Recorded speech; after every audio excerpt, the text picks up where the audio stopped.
Good morning. Good morning, everyone. Thank you for being here as we observe the district work period and the holy days. As we gather here, our members across the country are having communication with their constituents on two subjects in particular, and one perhaps. The first is on our legislation, H.R. 3, to lower the cost of prescription drugs now. We are very pleased at the response that members are receiving as we've asked them to go out there to receive public comment on H.R. 3. And when they return, we will be ready to proceed, some in committee, others just among members, to present the legislation. H.R. 3 is important because, as I've said to you before, across the country, you could see grown men cry at meetings because of the cost of prescription drugs. It's almost impossible for them to be healthy and financially healthy with the rising cost of prescription drugs. In the last year's election, this was a very high priority. It continues to be. So when the president says that he can't do anything if a piece has the threat of impeachment or the consideration of impeachment, I hope he doesn't mean he doesn't want to work together to lower the cost of prescription drugs. It would give the Secretary additional powers to negotiate for lower cost. It would end the disparity of cost between what consumers in America pay and what they pay in other countries. It would have a cap on out-of-pocket expenses for catastrophic Medicare expenses. It would also, in the negotiation, not only be for Medicare, but for all, and it would have an inflation rebate that reverses years of increases. So we're very pleased with the work that has gone into it so far by our three chairmen, Frank Pallone of Energy and Commerce, Richie Neal of Ways and Means, and Bobby Scott of Education and Workforce, and many members as well. We will be discussing this again over the break and the district work period when we return. At the same time, we are making progress on the U.S.-Mexico-Canada trade agreement. This is an issue of concern around the country, and we want to be sure that as we go forward, we are protecting, we are strengthening America's working families and our farmers who are very affected by this. This is not about trickle-down trade. We're not trickle-down economics people. We're not trickle-down trade people either, unless it hits home for our workers and our farmers in terms of enforceability. We can't be there yet, but we are on a path to yes. And as you probably know, on Friday, our House task force under leadership of Richie Neal and Ways and Means put forth a counteroffer to what the administration has proposed. When we can arrive at a place where not only do we have our issues addressed, but that we have enforceability that will make it real for America's families and farmers, then we can go down that path. I hope again that the president saying because of other actions in terms of upholding the Constitution of the United States that he can't work with us because I do think he wants this U.S.-Mexico-Canada trade agreement, and we want it when it is right in terms of enforceability and that we can work together. At the same time, we're hoping that we can renew our conversations about infrastructure, building the infrastructure of America. As I've said, our agenda last year when we ran was for the people. Lower the cost of health care by lowering the cost of prescription drugs. That's what we're doing.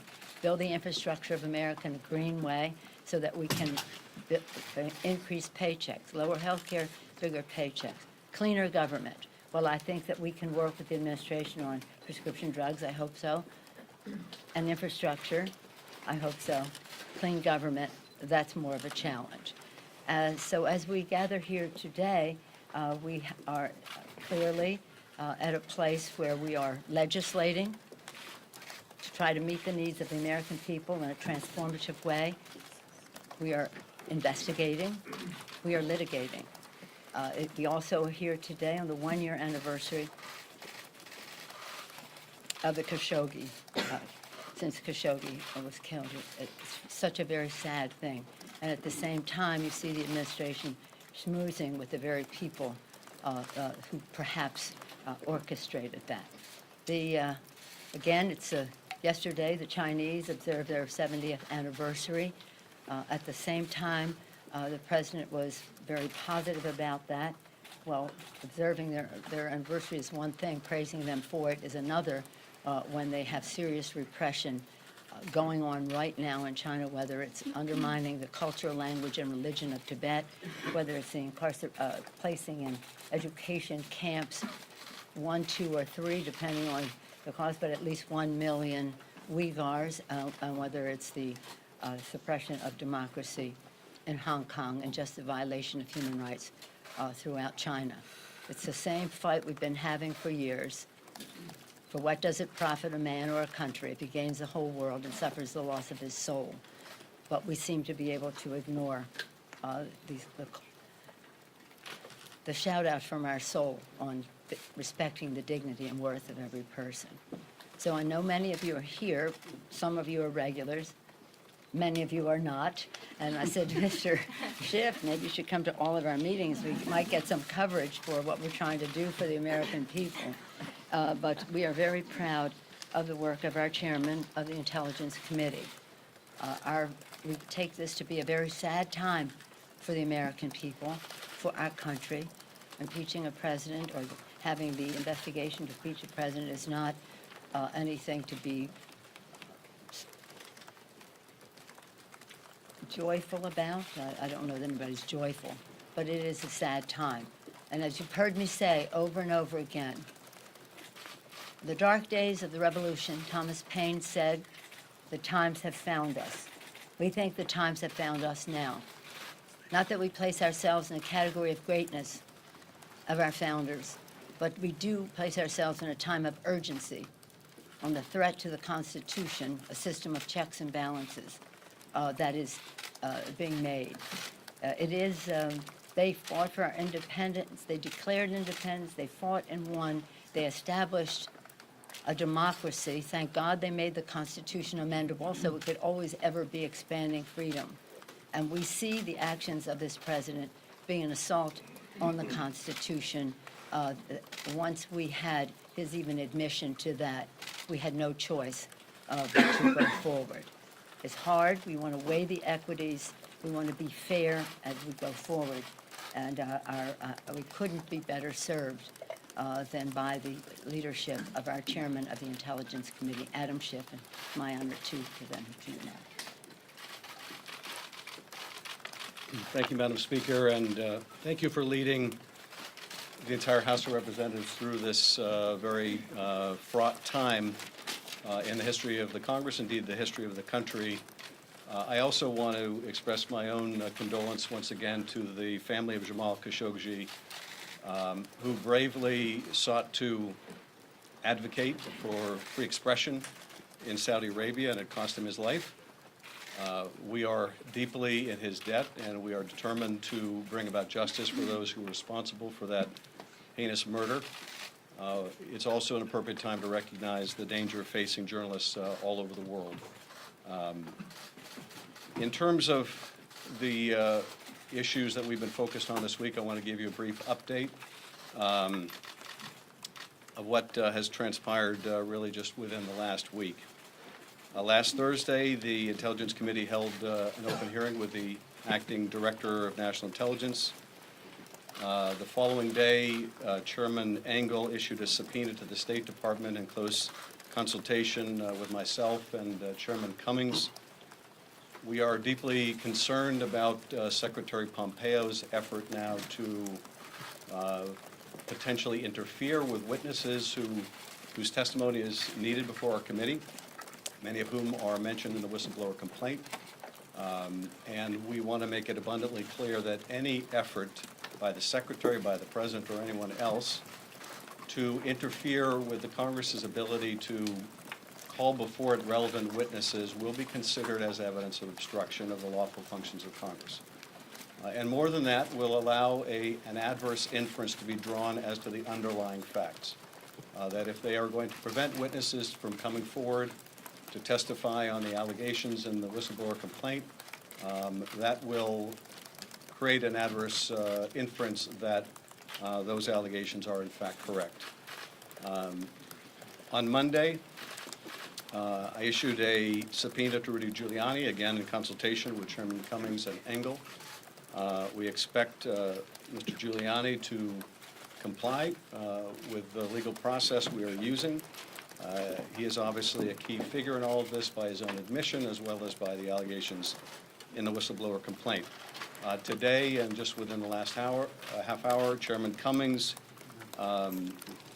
noticed a subpoena that will go out later this week or next week, after the notice period has expired, that committee intends to subpoena documents that the White House has been withholding from Congress. We are obviously coordinating very closely with Chairman Cummings on that. On Thursday, Ambassador Volker is scheduled to appear before our committee. And on Friday, the Inspector General of the IC, Mr. Atkinson, will appear before the committee and testify as well. The last time that the Inspector General testified, we did not have the complaint. We now do. And we certainly intend to ask the Director about the efforts that were made to corroborate that complaint, which we now know the Inspector General found both credible and urgent. Next week, we have also scheduled a deposition or interview with the former U.S. Ambassador Yovanovitch to Ukraine, and we are in discussion with other State Department witnesses to secure their depositions. So we've been very busy, as you can tell, this week. We're going to be very busy again next week. We are proceeding deliberately, but at the same time, we feel a real sense of urgency here that this work needs to get done, and needs to get done in a responsible period of time. Thank you. Chairman Schiff. Just a moment, please. I'll decide who to ask the question. Do we have any questions first on the work to meet the needs of the American people in terms of USMCA and the HR 3 on that subject? How do you envision working with this president on these key Democratic agenda items, lowering prescription drug costs, ensuring tougher gun safety measures, as you're actively considering whether to remove them But they from have office? nothing to do with each other. We have a responsibility to uphold our oath of office, to support and defend the Constitution of the United States. We also have a responsibility to get the job done for the American people. The president has said he wants this U.S.-Mexico Canada trade agreement to go forward, and we are awaiting the language on enforceability. So does it mean that he can't do that? That's really up to him. And I do expect that he does want that, and that he does need that, and that he's not going to blame it on us because we are honoring our oath of office. And then he says that he wants to lower the cost of prescription drugs. The American people want us to do that. So as the president saying, if you question my actions, I can't agree on any subject, then the ball is in his court on that. But many of you have always been interested in USMCA. Any ongoing interest there? Yeah, on the USMCA, the president keeps saying that the USMCA will pay for his wall. How does money generated by the USMCA work its way into the general fund to be appropriated by Congress It to pay doesn't. for any wall? It doesn't. Okay. Madam Speaker. No, I'm not calling you. I'm calling this young lady here. Thank you, Thank Madam you. Speaker. Lisa from PBS NewsHour. Thank you for having this news conference. A question for you and one for Chairman Schiff. For you, do you have plans or have you taken off the table the idea of a full House vote on an I'm impeachment first, inquiry? excuse me, dear. I'm first doing Oh, I'm sorry, I thought you did. HR 3. Anyone on HR 3? Does anybody in this room care about the cost of prescription drugs and what it means to America's working families? From time to time, we've asked those questions. Does anyone care about the USMCA? US, Mexico, Question on gun Canada? safety. Is there a hard, fast date on when you need this to be resolved on